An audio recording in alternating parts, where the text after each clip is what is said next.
semuanya, kami dari kelompok 7. Di sini kita akan sedikit mereview jurnal dari jurnal yang berjudul Bone Cancer Detection Using Electrical Impedance Tomography. Saya Aulia Rahmawati dengan NIM 1105220067. Saya Alsyarsika Mediana Ramadhani dengan NIM 1105220091. Berikut review jurnalnya. Jurnal yang kami review berjudul Bone Cancer Detection Using Electrical Impedance Tomography, yang penulis itu adalah Nabanita Saha dan Muhammad Anisur Rahman. Nah, yang selanjutnya di sini saya akan menjelaskan tentang Electrical Impedance Tomography atau biasa disebut dengan EIT. EIT ini merupakan sebuah metode pencitraan medis non-invasif yang menggunakan listrik untuk membuat gambar bagian dalam tubuh. Teknik ini bekerja dengan menempelkan elektroda di permukaan kulit, lalu mengalirkan arus listrik kecil. Perbedaan tegangan yang dihasilkan diukur dan digunakan untuk merekonstruksi gambar jaringan di dalam tubuh kita.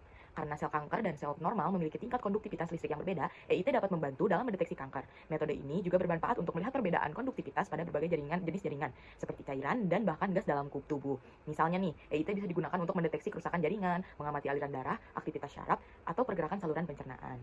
Nah, EIT juga pertama kali digunakan di dunia medis itu pada akhir tahun 1970-an sampai 1980-an.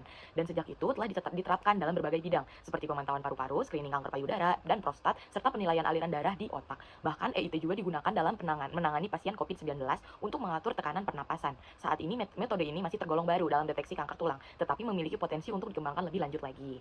Nah, lalu di sini saya akan sedikit menjelaskan tentang apa itu kanker tulang. Kanker tulang merupakan jenis kanker yang jarang terjadi, yang muncul sebagai benjolan menyakitkan atau tumor di dalam tulang. Penyakit ini juga dikenal sebagai sarkoma tulang. Kanker ini berasal dari dalam tubuh, di mana sel-sel kanker terus berkembang dan mulai merusak jaringan tulang. Ada beberapa cara untuk mendeteksi kanker tulang dengan teknologi pencitraan, seperti segmentasi K-means dan klasifikasi KNN yang digunakan dalam pemrosesan citra. Selain itu, versi sederhana dari EIT yang disebut metode enclosure dapat digunakan untuk mengekstrak informasi penting dari data, dan bahkan bisa dikombinasikan dengan jaringan syaraf, tiruan, atau CNN untuk meningkatkan akurasi diagnosis. Salah satu metode lain yang dapat diterapkan adalah kombinasi CT scan dan EIT, yang memungkinkan pencitraan kanker tulang dengan lebih akurat. Dalam hal sifat listriknya, tumor jinak atau yang tidak berbahaya cenderung memiliki impedansi yang lebih tinggi, sedangkan tumor ganas atau kanker memiliki impedansi yang lebih rendah karena konduktivitasnya dan kapasitas sinyal yang lebih besar. Sebagai gambaran, jaringan tulang memiliki konduktivitas sekitar 35 mikrosiemens atau mm, sementara jaringan kanker bisa mencapai 3-4 kali lebih besar pada frekuensi 1 kHz. Perbedaan ini semakin terlihat pada frekuensi yang lebih tinggi. Dengan kontras impedansi mencapai puncak sekitar 1 MHz, dengan perbedaan karakteristik ini, EIT dapat digunakan untuk membedakan jaringan tulang yang sehat dan dengan yang terkena kanker, sehingga membantu dalam mendeteksi dan diagnosis lebih dini. Penggunaan EIT pada kanker tulang. EIT bekerja dengan mengukur perbedaan konduktivitas antara jaringan sehat dan kanker menggunakan elektroda yang ditempatkan di sekitar area yang akan diperiksa. Nah, karena jaringan kanker ini memiliki konduktivitas listrik yang lebih tinggi dibandingkan jaringan sehat, teknik ini dapat mendeteksi keberadaan tumor berdasarkan distribusi impedansi listrik. Pada jurnal ini digunakan perangkat EIDORS yang diimplementasikan dalam MATLAB untuk melakukan simulasi dan rekonstruksi gambar berdasarkan data impedansi. Nah, terdapat 3 algoritma utama yang digunakan untuk rekonstruksi gambar pada tumor. Yang pertama itu ada GRADE atau Breast Consensus Reconstruction Algorithm for EIT yang nantinya akan memberikan resolusi yang lebih stabil dan mengurangi artefak dalam gambar tersebut. Yang kedua itu ada Civil Back Projection yang nantinya itu akan cenderung menghasilkan artefak berbentuk garis atau streak yang menunjukkan posisi tumor tersebut. Dan yang terakhir itu ada Gauss-Newton Inverse Algorithm yang akan memberikan resolusi yang lebih baik tetapi masih rentan terhadap noise. Nah, berdasarkan hasil simulasi pada jurnal menunjukkan bahwa gambar 4 itu grade menghasilkan gambar yang lebih bersih dan lebih mudah diinterpretasikan.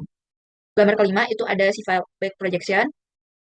Dia menampilkan garis artefak yang dapat menyulitkan interpretasi. Dan yang terakhir itu ada gambar Gauss-Newton yang di bawah itu memberikan detail tumor yang lebih baik tetapi lebih sensitif terhadap noise. Selanjutnya ada EIT dari sisi teknik. Electrical Impedance Tomography atau EIT ini adalah teknik pencitraan berbasis listrik yang digunakan dalam berbagai aplikasi medis, termasuk deteksi kanker tulang.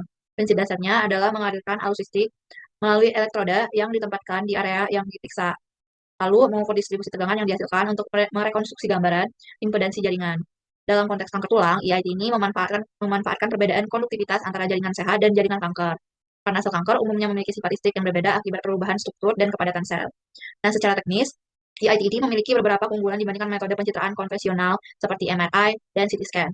Metode EIT ini non-invasif, tidak menggunakan radiasi, serta lebih mudah dan portable. Namun, tantangan utama EIT ini adalah resolusi spasial yang lebih rendah dibandingkan teknik pencitraan berbasis gelombang elektromagnetik atau sinar X. Selain itu, akurasi rekonstruksi gambar sangat bergantung pada posisi elektroda dan kualitas algoritma pemrosesan data. Nah, dalam penerapannya, EIT ini sering dikombinasikan dengan metode numerik seperti finite element method untuk pemodelan dan rekonstruksi citra yang lebih akurat. Berbagai macam algoritma seperti Gauss-Newton dan back projection digunakan untuk meningkatkan kualitas gambar. Meskipun masih terdapat keterbatasan dalam menangani artefak dan noise, oleh karena itu, PIT ini memiliki potensi besar dalam mendiagnosis dini kanker tulang. Penelitian lebih lanjut masih diperlukan untuk meningkatkan resolusi dan akurasi sistem agar dapat diterapkan secara klinis. Untuk EIT dari sisi matematis, secara matematis, EIT memecahkan forward problem untuk menentukan distribusi tegangan berdasarkan konduktivitas jaringan dan inverse problem untuk merekonstruksi distribusi konduktivitas dari pengukuran tegangan yang diperoleh. Yang dimana forward problem dalam EIT dinyatakan menggunakan persamaan Laplace untuk distribusi potensial listrik dalam suatu medium konduktif dengan rumus divergensi dari hasil kali antara sigma dan gradien dari pi sama dengan 0, di mana sigma adalah distribusi konduktivitas jaringan dan pi adalah potensial listrik dalam medium. Persamaan ini menggambarkan bagaimana arus listrik yang diberikan melalui elektroda menyebar dalam jaringan berdasarkan konduktivitasnya. Solusinya dihitung dengan finite element method atau FEM yang mendiskretkan domain menjadi elemen-elemen kecil untuk menghitung distribusi tegangan di seluruh objek. Yang dimana di inverse problem, tujuan utama EIT adalah menemukan kembali distribusi konduktivitas sigma berdasarkan pengukuran tegangan permukaan. Ini adalah persoalan yang tidak stabil atau ill-post, karena banyak kemungkinan distribusi konduktivitas dapat menghasilkan hasil pengukuran yang hampir sama, dinyatakan sebagai V sama dengan F dikali sigma, di mana V adalah tegangan yang terukur di elektroda dan F adalah operator nonlinear yang menghubungkan distribusi konduktivitas dengan tegangan. Untuk mendapatkan sigma, pendekatan numerik digunakan seperti yang pertama itu adalah metode Gauss-Newton yang menggunakan turunan pertama J sama dengan delta V per delta sigma untuk melakukan optimasi, dengan lambda sebagai faktor regulasi untuk mengatasi ketidakstabilan. Sheffield back projection, metode berbasis inversi langsung dengan asumsi distribusi konduktivitas awal yang seragam. Dan metode GRADE atau Grace Consensus Reconstruction Algorithm for EIT yang menggunakan metode statistik. Sekian review jurnal dari kelompok kami. Terima kasih.